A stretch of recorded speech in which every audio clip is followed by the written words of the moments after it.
morning, everyone. Congratulations, graduates. Let's give them a big round of applause.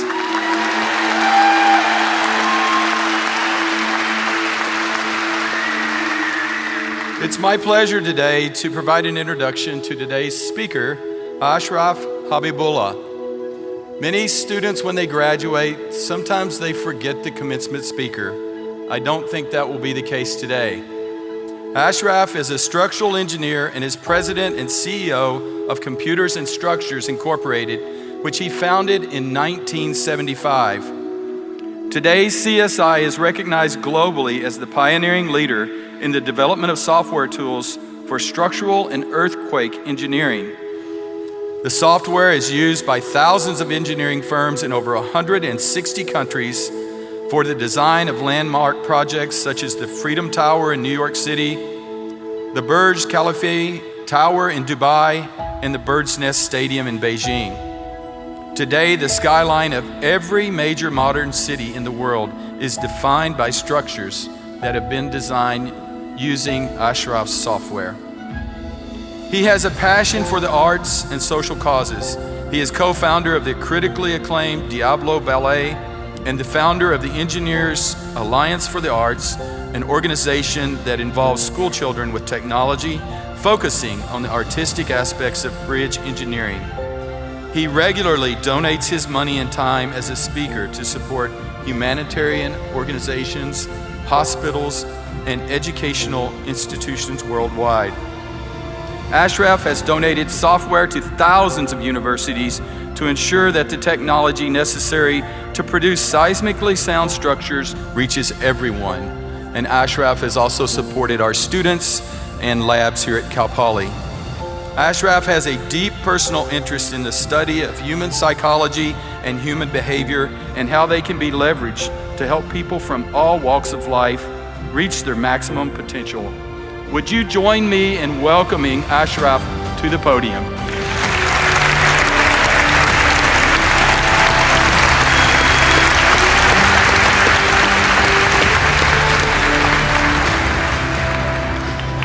Well, thank you so much. I just didn't know I was that good. I just have to tell you, I love Cal Poly.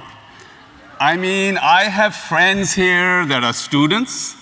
I have friends that have graduated from here to become amazing young professionals. And I have friends that graduated literally 40 years ago. And I have so many incredible stories. But those are for another time. Today, this day is about you, to celebrate you. And you know what? The reason I'm so excited to be here is because in the fall of 1969, I was sitting where you are. So that was exactly 50 years ago, you know? So I'm here to celebrate with you guys. And I remember those days. I remember that day vividly like it was yesterday, and you are going to remember this forever. The feeling, the accomplishment, and the relief. You know, the fact that this phase is behind you. You know, I remember all of that, but you know one thing I really don't remember. Who was my keynote speaker? You know, I really don't remember that. So I want to make sure that that doesn't happen to you. And you know what? They make me wear this thing. They say I need to look respectable. Well, you know, I'm here to celebrate with you guys. Why do I have to look respectable? You know? So I'm going to take this thing off.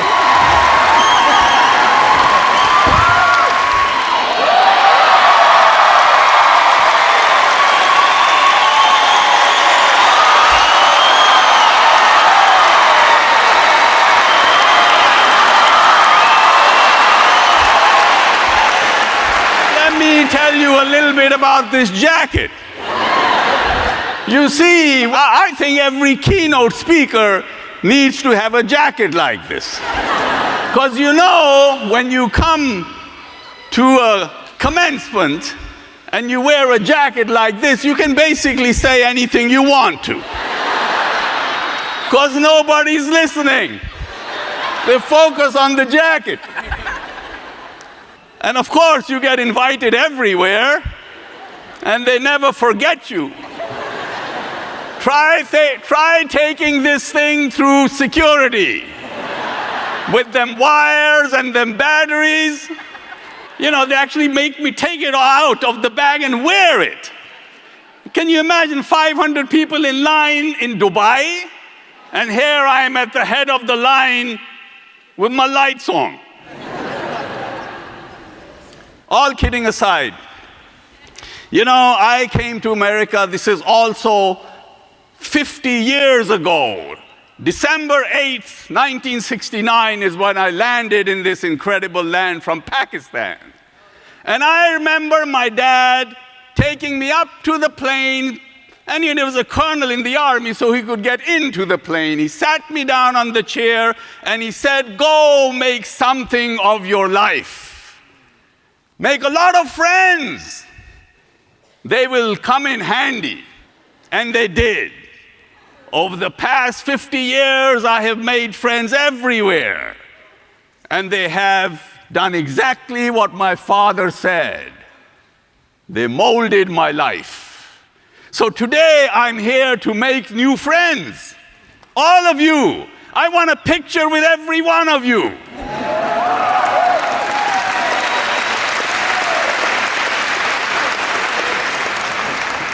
I was thinking, what should I really talk about?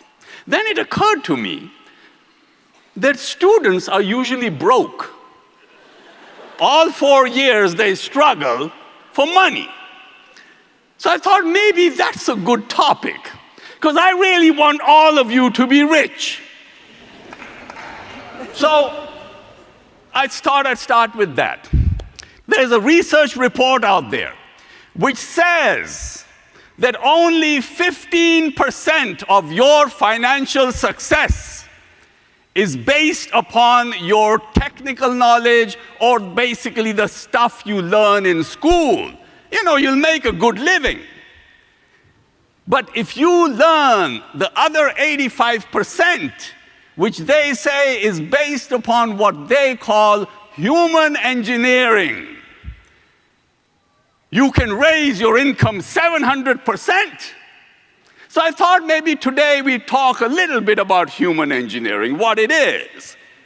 It's basically your ability to lead people, to create paths for them so they follow you and become better.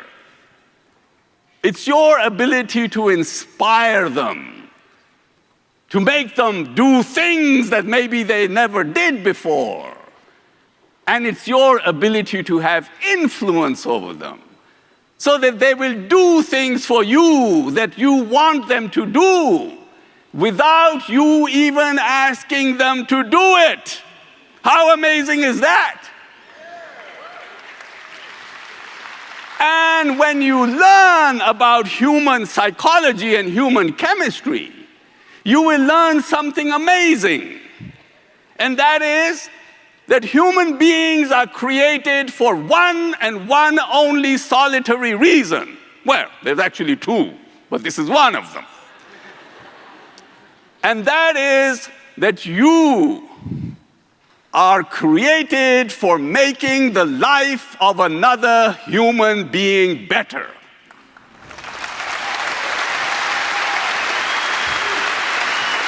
That's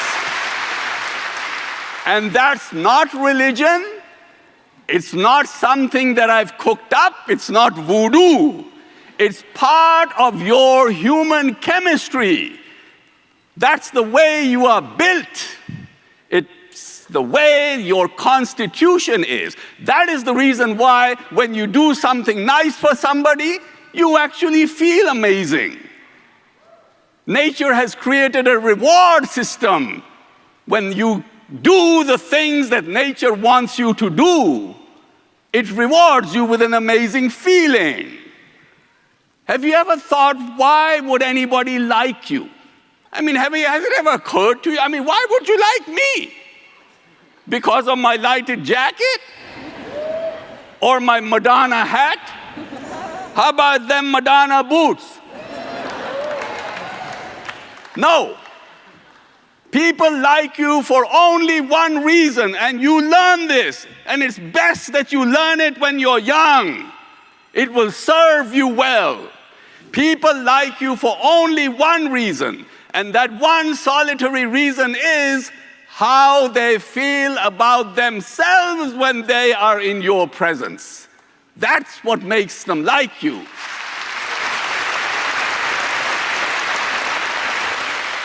It's called the serotonin factor. If you can make a person feel like a gazillion bucks, they will come back to you again and again and again. When I'm nice to you, you get a serotonin rush. You glow. When I see that, I get a serotonin rush. I glow. And when all of these people around watch that interaction, they get a serotonin rush. Why do you think game shows are so popular? You know, there's a girl jumping up and down, winning a car. She's happy as whatever. And then there's the host, so happy. But what about all these people in TV land by the millions? They're tuned into the television. They ain't getting jack shit. Right? What they're getting are serotonin rushes. That's what they're getting. They're drunk. And marketing people know that. Serotonin is one of the biggest marketing tools available to humanity. But they don't teach you that. That's from me. Why are you here? I mean, you know, you did your coursework. You paid the fees. Right? Why don't they just send you a PDF and say, hey, congratulations, bye-bye. You're here. You're spending all of you people, what are you doing here? You've come for your serotonin fix. You're a bunch of drug addicts. It's true. It's true. I mean, just wait till your graduate walks through here. You'll be so drunk with serotonin, you'll be in tears. You know, human beings are fundamentally created to have human relationships. That's why it feels good to hug somebody. That's why it feels good to come out here and look a person in the eyes. The human connection. It's an oxytocin effect. You know, I developed software for designing buildings and bridges to stand up in earthquakes. For some reason, wherever they speak Spanish, there are earthquakes. Now, maybe it's their amazing people that they are, their warmth, the fact that they know how to celebrate life, right? The love makes the earth quiver under their feet. I do a lot of seminars on our technology. They show up by the hundreds. Now, I don't speak Spanish, but what do? When I go there, this is how I start my seminar. Yo nunca pensé que pudiera querer con esta pasión que me quema la piel. Volar por tu cuerpo es el cielo tocar. Quiero contigo llegar una noche más. Oh!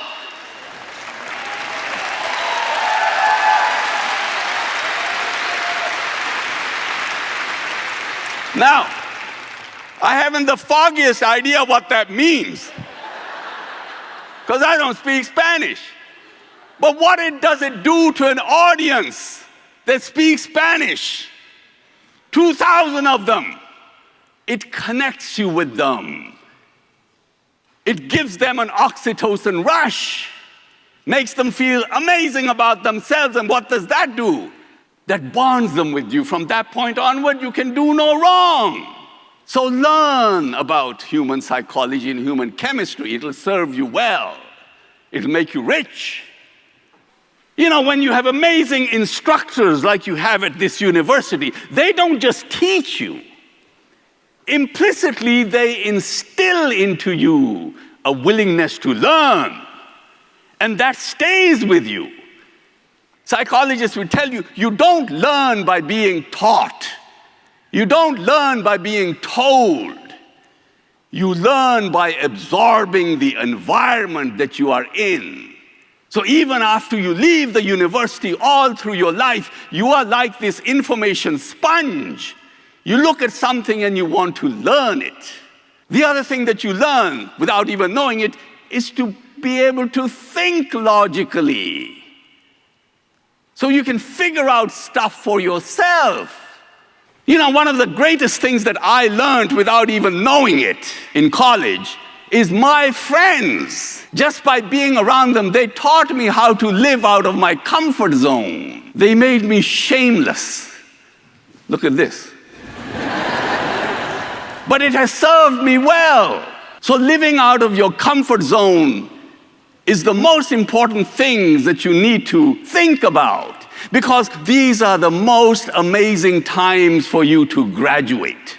When I came to Berkeley 50 years ago, I thought I was the most luckiest person because they had just put humanity onto the moon and computers were just getting started. Now I look at the opportunities you have today. And with the background that you've received here, you can step into any field. So try anything. Try everything. You know, the biggest tragedy in life is not death. The biggest tragedy in life is arriving at the end of your life and looking back at all of the opportunities that you missed because you were afraid to step out of your comfort zone and answer the door when opportunity knocked. At that point, you wouldn't have to worry about how you're going to die, because that thought alone will kill you. Don't let that happen to you. Try everything. Because when you try everything, you will find that passion will find you. I mean, I wanted to be a rock star. I wanted to come to America, put Elvis Presley out of business, and run away with Mary Tyler Moore. When it turned out that that probably was not going to happen, I became a structural engineer. And it's been amazing. When you try everything, eventually passion will find you. And you will end up having such an incredible job that you're willing to do it for free. How amazing is that? There will be no difference between your work and your play. Every person will be looking at you and wondering, is this sucker working or is he playing? You're actually doing both. And at that point, you would have mastered the art of living.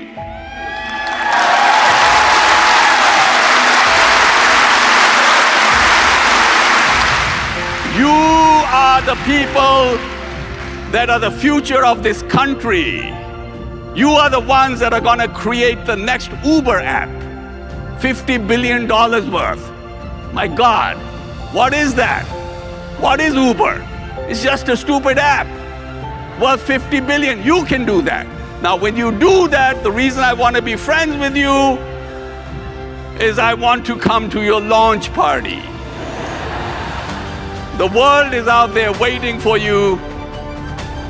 Go grab it. Good luck, and make sure I'm on your invitation list. I will keep my jacket warm and my batteries charged. Thank you.